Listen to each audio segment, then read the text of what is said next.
I knew Karen Reynolds was a menace, but even I didn't think she was capable of this. For months, she had hounded me about my lawn. "It's an eyesore," she had shrieked at the last HOA meeting, dramatically waving a printed photo of my yard. "It's a pollinator garden, Karen. Whatever it is, it's not uniform." She scowled. "And this neighborhood has standards." That was Karen's favorite word, standards. She believed that every house, every yard, and every person in our HOA should look the same. Manicured lawns with chemically treated grass. 2 trimmed bushes by the front door. A white picket fence, but only if it matched the HOA-approved design. And then there was me. I refused to destroy my lawn with pesticides. I had a garden full of wildflowers, attracting bees, butterflies, and hummingbirds. I even built a small rainwater collection system to reduce water waste. Karen hated all of it, and that's why she did what she did. I was out of town for the weekend, visiting family.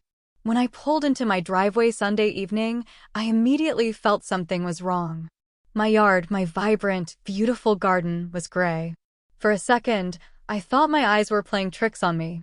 But no, it wasn't my garden anymore. It was a slab of concrete. Every single flower, bush, and blade of grass was gone. In their place, a solid, soulless, HOA-approved concrete pad. I felt like I had been punched in the stomach. I sat there, gripping the steering wheel, my pulse pounding in my ears. And then, through my windshield, I saw her.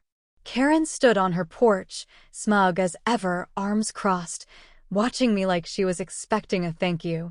I got out of the car slowly, trying to process what I was seeing. My voice was dangerously calm. "What the hell did you do?" Karen grinned like she had just won the lottery. "I fixed it," she announced. "Fixed it?" "She destroyed it." Karen marched down the driveway toward me, gesturing at the lifeless concrete with pride.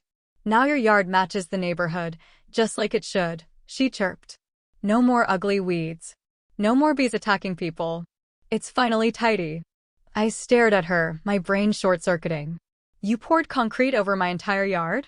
"Well," Karen shrugged, completely unbothered. "I hired someone." "Don't worry, I used a licensed contractor." She said it like I should be grateful. Like she had just gifted me a perfectly boring, HOA-approved lawn replacement. I took a deep breath, trying to stop myself from committing a crime. "Karen," I said slowly, "you do realize this is illegal, right?" Karen scoffed. "No, it's not," she huffed. "As HOA president, I have the authority to enforce compliance." I laughed. Actually laughed.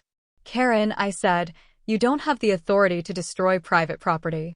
"Oh, please." She waved a hand dismissively. "Your so-called garden was a nuisance. I had multiple complaints. Home values were dropping because of you." I took another breath. I had 2 choices. Lose my mind and start screaming. Destroy her legally. I chose option 2. "Karen," I said, "you just made the biggest mistake of your life." She rolled her eyes. "Oh, what are you going to do? Call the cops? They won't care." She was right about one thing. This wasn't just vandalism. It was so much worse. And she had no idea what was coming for her. The next morning, I made 3 calls. One to my lawyer cousin, James. One to the city's zoning department. And one to the local environmental protection agency. James called me back first. "She's dead in the water," he said after I explained the situation. "This isn't just property destruction. She might have violated multiple environmental laws." That's when the real bombshell dropped. James sent me a screenshot of my county's environmental regulations. Turns out, paving over an entire lawn without proper drainage permits was a serious violation. Why? Because it prevents water absorption, leading to flooding issues. It kills natural habitats for pollinators. And worst of all, Karen had dumped concrete directly into a storm drainage zone. I called the environmental office immediately. And when I explained what happened, they were not happy. "We'll send someone out immediately," the officer told me. I hung up, staring at Karen's house across the street. She thought she had won. She had no idea that she had just started a war.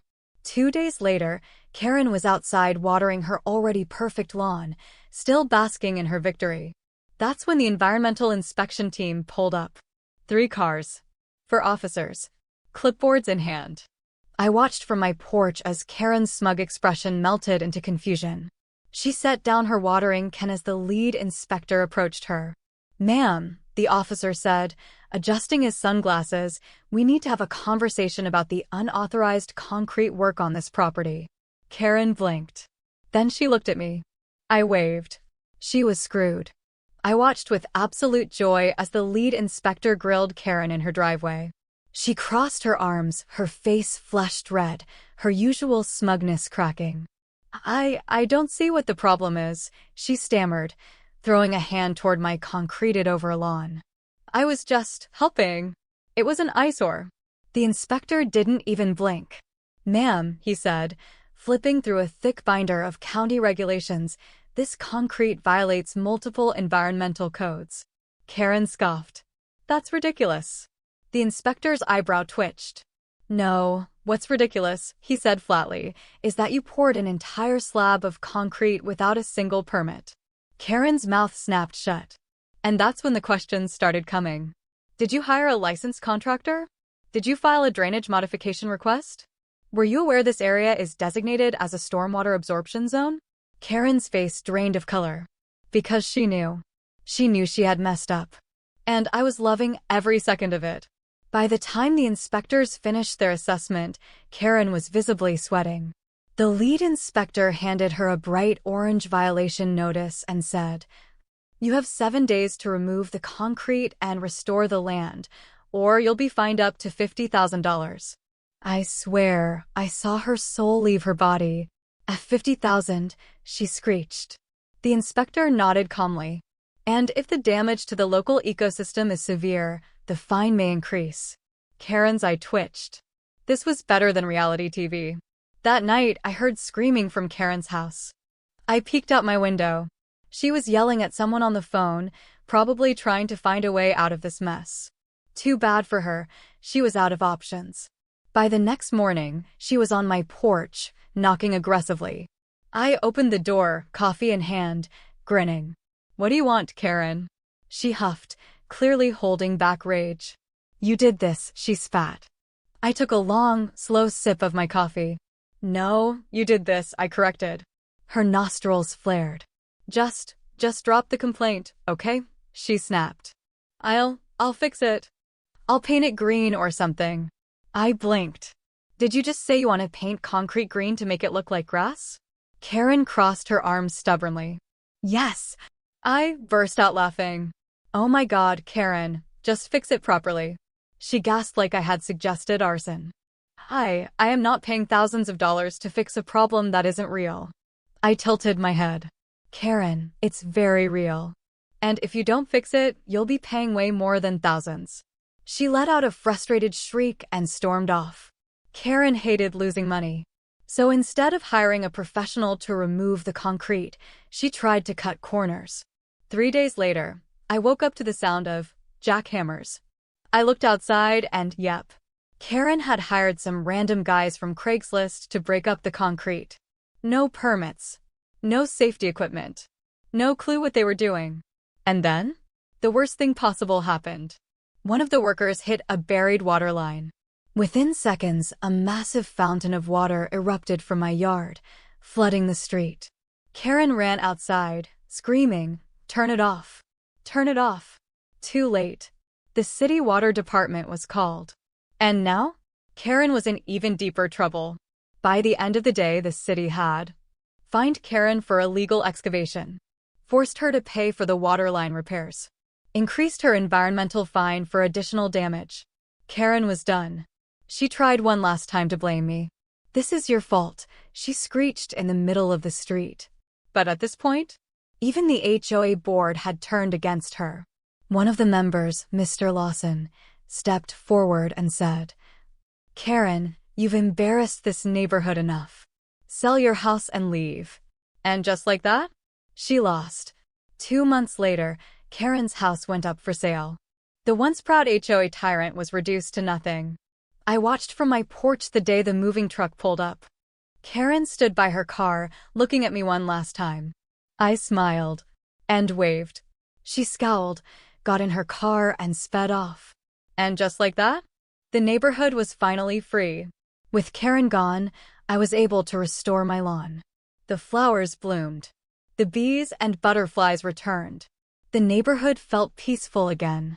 And as I sat on my newly grown grass, sipping my coffee, I finally let out a long, satisfied sigh. Karen was gone. For real this time. For months, life in the neighborhood was gloriously peaceful. No random HOA violations in my mailbox. No petty fines for non-compliant porch aesthetics. No surprise concrete cover-ups. Just quiet, blissful suburbia. And then, one day, I got a text from Melissa, the same friend who helped take down Karen before. Melissa, so, guess who just moved to my aunt's neighborhood? Me, no. No way. Melissa, oh yes. Karen's back. And she's already trying to run the HOA.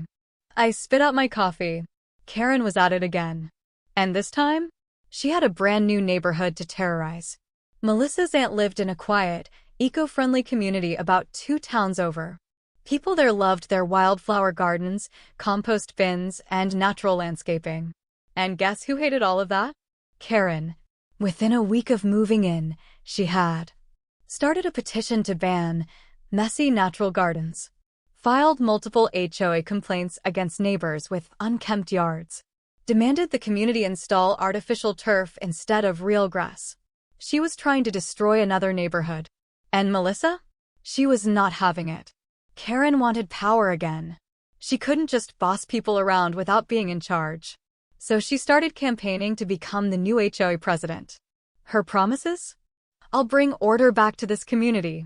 No more unruly plant growth. We'll finally have uniformity and structure. Melissa's aunt sent me a video of Karen's ridiculous campaign speech at an HOA meeting. I watched as Karen stood dramatically in front of a PowerPoint, pointing to a slide that literally said, "Say no to ugly, non-compliant yards." I was dying. This woman was truly unstoppable. Melissa called me, fired up. Melissa, we need to stop her before she gets control again. Me, absolutely. What's the plan? Melissa, we're gonna make sure she loses this election. Badly. And oh, did we have a plan? Step 1?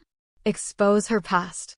Melissa and I gathered all the dirt from her previous HOA disasters.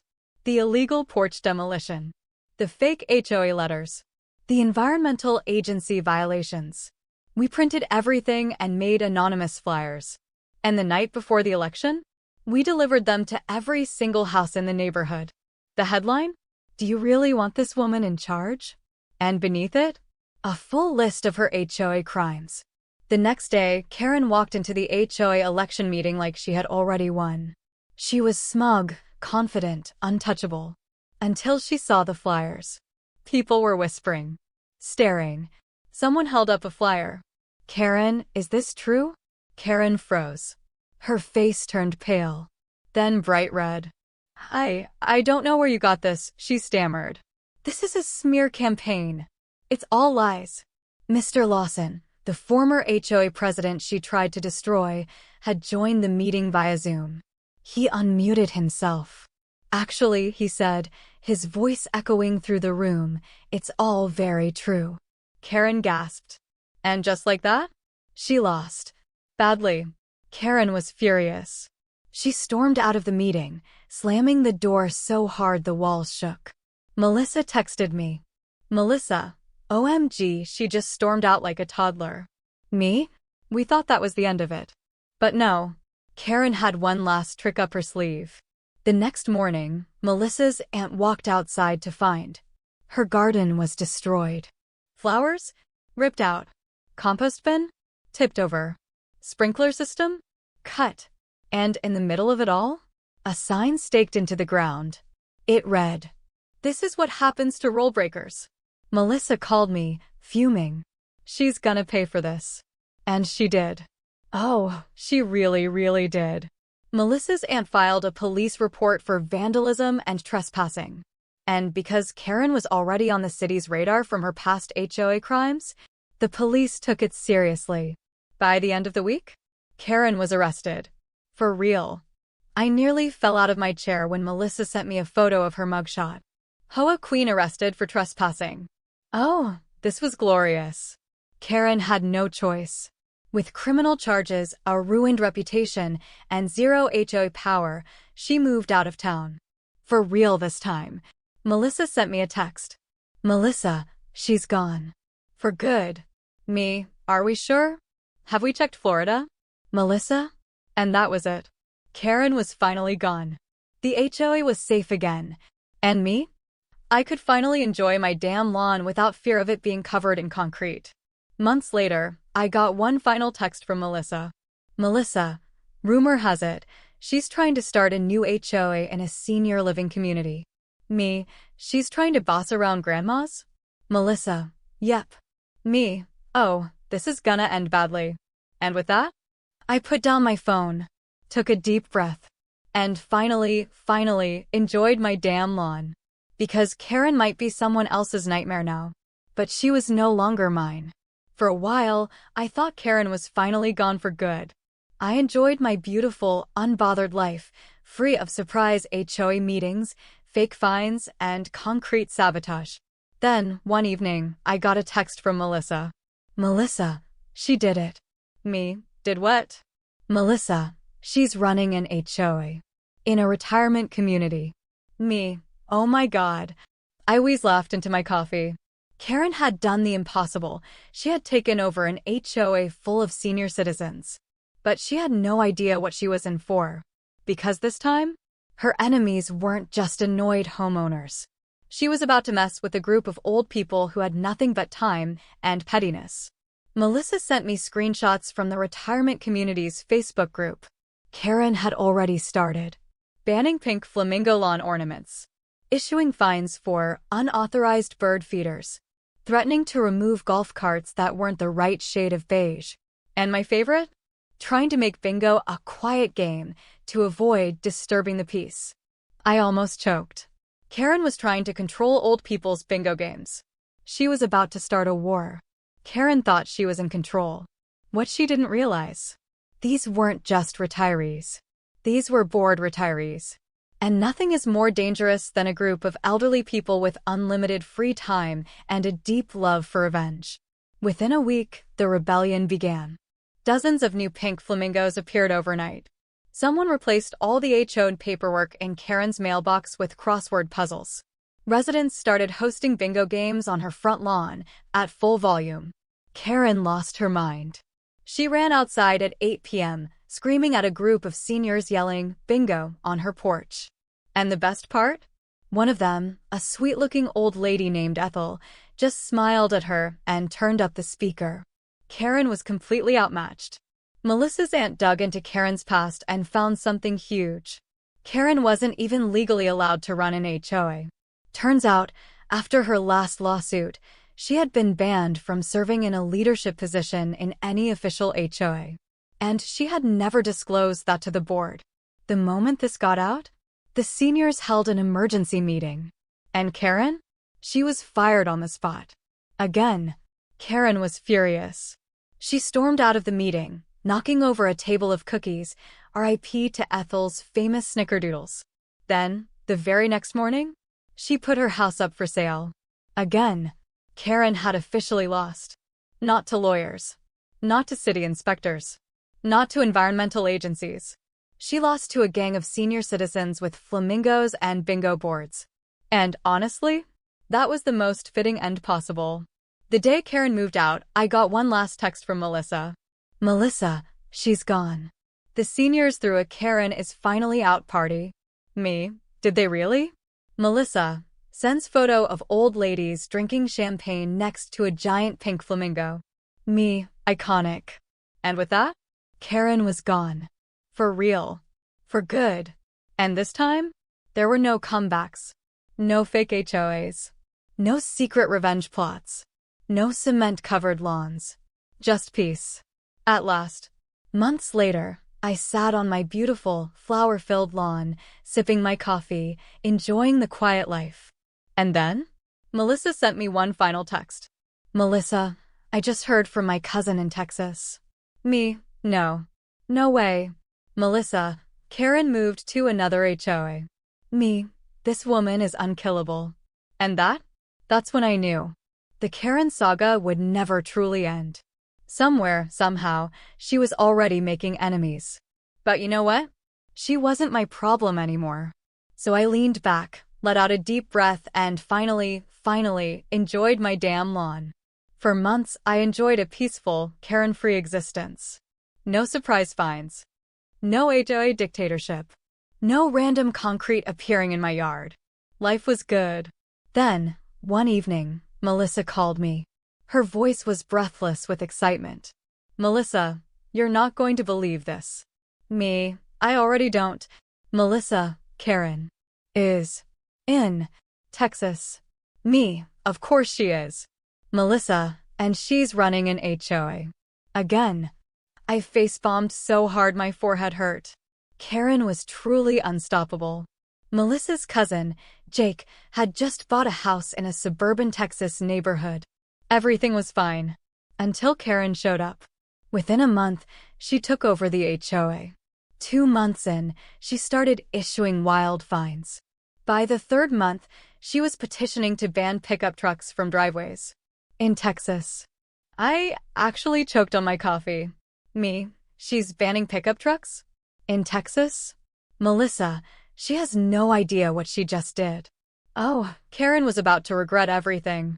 Because she had just declared war on the most stubborn, no-nonsense people on the planet. Jake sent me a video from an HOA meeting. Karen was at the front of the room, screeching into a microphone. These massive vehicles are ruining the look of our community. They are loud, unsightly, and completely unnecessary.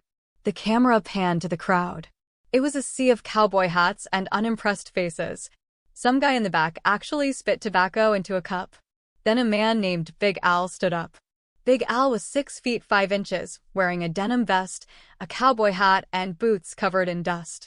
He crossed his arms and stared Karen down. Big Al, lady, do you know where you are? Karen, excuse me? Big Al, this is Texas. You don't tell people what to drive in Texas. The room erupted in applause. Karen's face turned bright red. She was losing control. And she knew it. The very next morning, every single driveway in the neighborhood had a pickup truck parked in it. Even people who didn't own trucks borrowed them just to piss Karen off. Jake sent me another photo, Karen standing in the middle of the street, horrified, as a parade of massive Ford F-150s, Silverados, and Rams drove past her house. I was crying laughing. Karen had finally met her match. The Texans weren't done. Jake and his neighbors organized a recall vote to remove Karen from the HOA. And just like before, they exposed her history. The porch demolition scandal. The fake HOA notices. The Texas-sized mistake of trying to ban trucks. The vote? Unanimous. Karen was officially fired again. And her final meltdown was glorious.